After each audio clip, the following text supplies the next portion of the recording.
O Senhor esteja convosco. Proclamação do Evangelho de Jesus Cristo, segundo João. Glória a vós, Senhor. Naquele tempo disse Jesus a seus discípulos: Como meu Pai me amou, assim também eu vos amei. Permanecei no meu amor. Se guardardes os meus mandamentos, permanecereis no meu amor, assim como eu guardei os mandamentos de meu Pai e permaneço no seu amor. Eu vos disse isso para que a minha alegria esteja em vós e a vossa alegria seja plena. Este é o meu mandamento: amai-vos uns aos outros como eu vos amei. Ninguém tem amor maior do que aquele que dá a sua vida pelos amigos. Vós sois meus amigos, se fizerdes o que eu vos mando.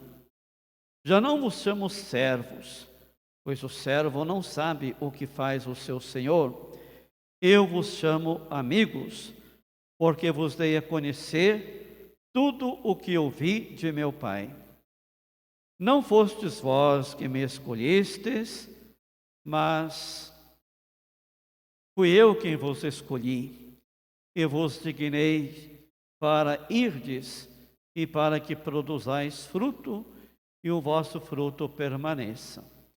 O que então pedirdes ao Pai em meu nome, Ele vos-lo concederá. Isto é o que eu vos ordeno: amai-vos uns aos outros. Palavra da salvação. Podemos estar assentados por um momento.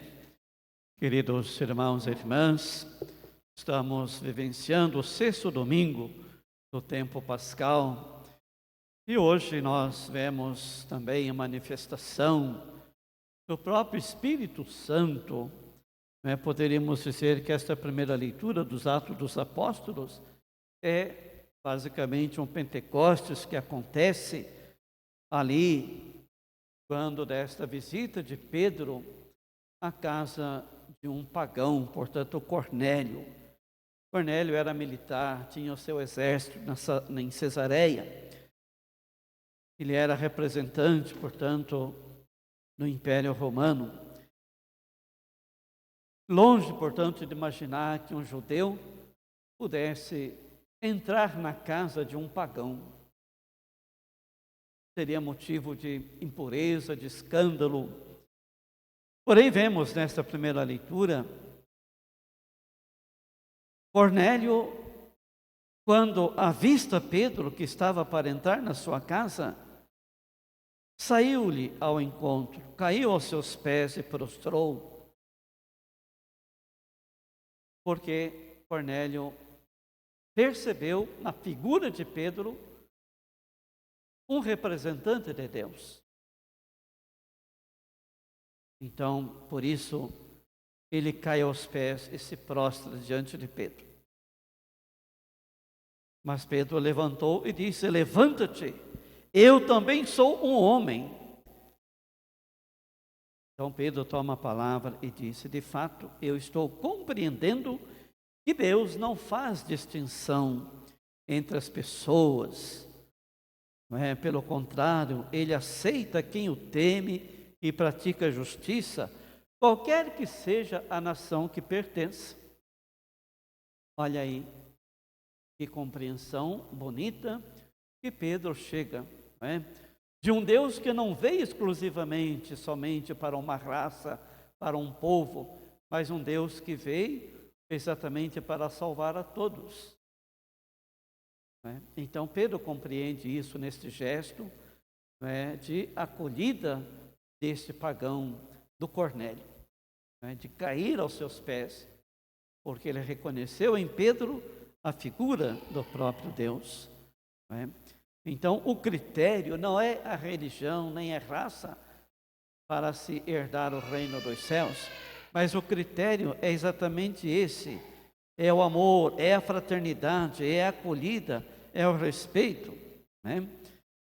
Quem aceita e quem teme a Deus e pratica a justiça, então esse, de fato, herda a vida eterna, seja a nação a que pertença. Então, ainda quando Pedro estava falando, o Espírito Santo desceu sobre todos os que ouviam a palavra.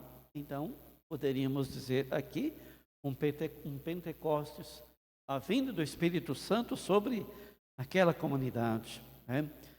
E todos ficaram admirados, né, desta ação do Espírito Santo e também da conversão, poderíamos assim dizer, né, de Cornélio, a tal ponto de receber o batismo. Por acaso pode negar a água do batismo às pessoas que receberam como nós o Espírito Santo? Não podemos negar o batismo a quem o pede, né? Então, e mandou que fossem batizados em nome de Jesus, e depois eles pediram que Pedro ficasse com ele. Então vemos a acolhida, né, da comunidade, a pessoa Pedro, e Pedro, portanto, se hospeda na casa de um pagão e batiza esses pagãos, né? Então, para mostrar que Deus quer uma igreja una, não uma igreja dividida, separada, uma igreja que faz distinção entre pessoas, de classe, posições, não é? De raças, etc. Mas Deus quer uma igreja unida, uma igreja que realmente seja missionária, uma igreja em saída, como fala tanto o Papa Francisco. E depois a segunda leitura nos mostra um pouco, não é, também o desdobramento desta leitura que nós acabamos de ouvir, sobretudo quando ele fala do amor. São João, domingo passado, vimos que ele dizia: caríssimos, não amemos apenas com a boca ou de boca, mas amemos com o coração. Não amemos apenas com as palavras, mas amemos de verdade. E hoje ele retoma isso, né? Caríssimos, amemo-nos uns aos outros, porque o amor vem de Deus. E todo aquele que ama, nasceu de Deus e conhece a Deus. Quem não ama, não chegou a conhecer a Deus. Por quê? Porque Deus é amor. Talvez aqui nós temos a mais bonita, não é, definição de quem é Deus. Deus é amor. Essa é a definição que João dá de Deus. Deus é amor. Quando alguém perguntar para vocês quem é Deus, é amor. E foi assim que o amor de Deus se manifestou entre nós, porque Deus enviou seu Filho ao mundo para que nós tenhamos a vida por meio dele. Então Jesus é a manifestação suprema do amor de Deus, né? Porque é por meio dele que nós temos a vida. E nisto consiste o amor. Não fomos nós que amamos a Deus, mas foi ele que nos amou e enviou o seu Filho como vítima de reparação pelos nossos pecados. Então a iniciativa não é nossa, mas é Deus. Deus que nos amou por primeiro. Então é preciso que nós nos deixemos ser amados, nos deixemos ser acolhidos por esse Deus que é amor. E depois o Evangelho de São João também retoma um pouco isso, sobre a grandiosidade, não é, do amor de Jesus por nós. E Jesus, portanto, disse, não é, como meu Pai me amou, assim também eu vos amei. Permanecei no meu amor. Domingo passado nós vimos esse permanecer, quando Jesus falava: eu sou a videira e vocês são os ramos. Se vocês permanecerem em mim, eu permanecerei em vós, e vocês produzirão muitos frutos. A glória do Pai é exatamente que produzamos frutos, do amor, da bondade, da justiça, da fraternidade. Mas isso não ocorre se nós não estivermos unidos, não permanecermos no amor. Assim como o Pai me amou, eu também amei vocês. Então Jesus é o amor do Pai. E Jesus amou a cada um de nós também. Assim como o Pai me amou, eu também vos amei. Por isso nós devemos permanecer nesse amor. E também amar uns aos outros, do jeito que Jesus amou. Nós comumente vimos, não é, nos mandamentos, amar a Deus sobre todas as coisas e ao próximo como a ti mesmo. Hoje nós vemos Jesus não fala amar o próximo como a nós mesmos, mas é amar o outro do jeito que eu amei. Assim como eu vos amei, amai-vos uns aos outros. Este é o meu mandamento. Amai-vos uns aos outros, assim como eu vos amei. Então, esse assim como nos mostra a dimensão, não é, da grandiosidade do amor de Deus revelado em Cristo Jesus. Amar. E depois vemos aqui que ele reafirma, né, por diversas vezes, este é o meu mandamento, amai-vos uns aos outros. Ninguém tem amor maior do que aquele que dá a vida pelos seus amigos. E vós sois meus amigos, se fizerdes o que eu vos mando. Amigo, Jesus é o amigo. Vocês serão meus amigos se fizerdes o que eu vos mando. Isto é, aquilo que eu vos ordeno. E o que ele vos ordena? É exatamente isso, né? Amai-vos uns aos outros. Na noite da quinta-feira santa, no lava-pés, nós celebramos isso. Depois que ele lava os pés dos discípulos, ele disse, né?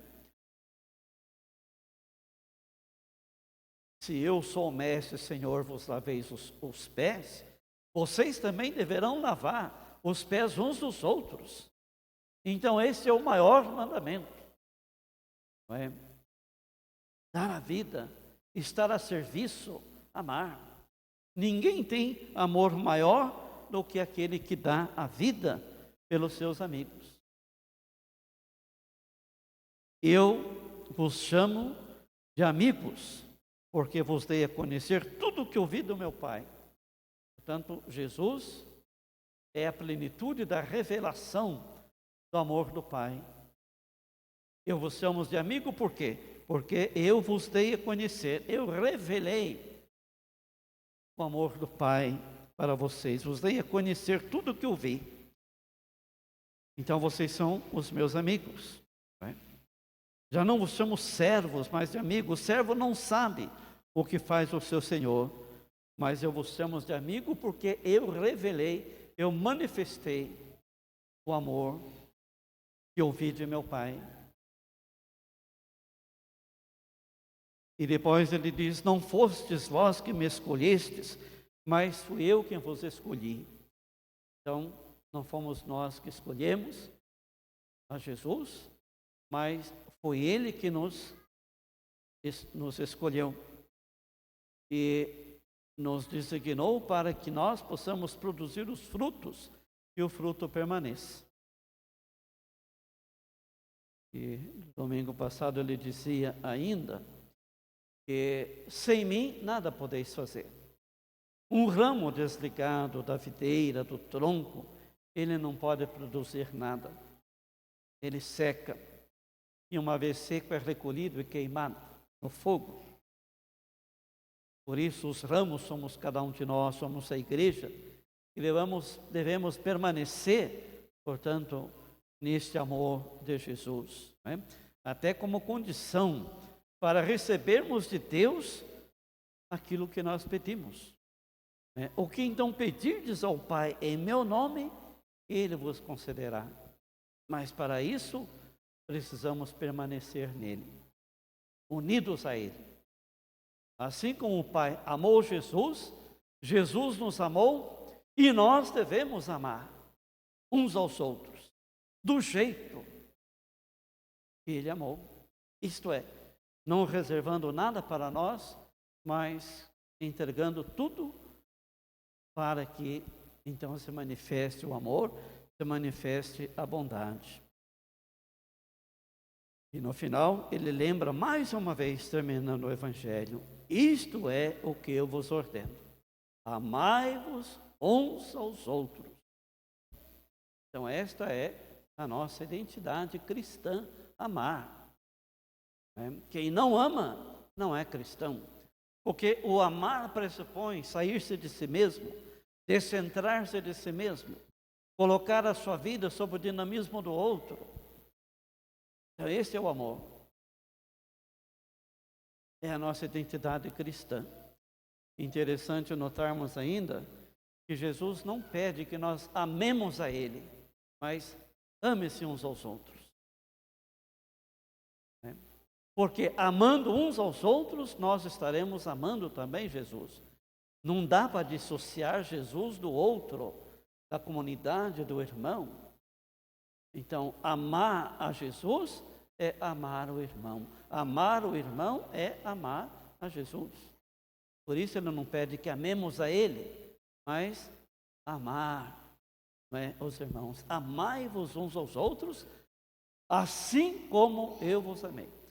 Então, esse assim como nos dá a dimensão, a grandiosidade do amor de Deus revelado em Cristo, que nada reservou para si, mas entregou até a última gota de sangue por amor, pela causa, pela salvação de todo o gênero humano. Então, toda a vida de Jesus, podemos dizer, foi um grande ofertório. Ele ofertou a sua vida, para que o mundo pudesse ter a vida na sua vida. Então, que nós possamos também crescer sempre mais neste amor, nesta busca constante de união, de fraternidade, de perdão. E hoje, ao celebrarmos o Dia das Mães, nós temos na figura da mãe, não é, a plenitude do amor, daquela que gera, daquela que cria, daquela que ama, daquela que cuida, não é?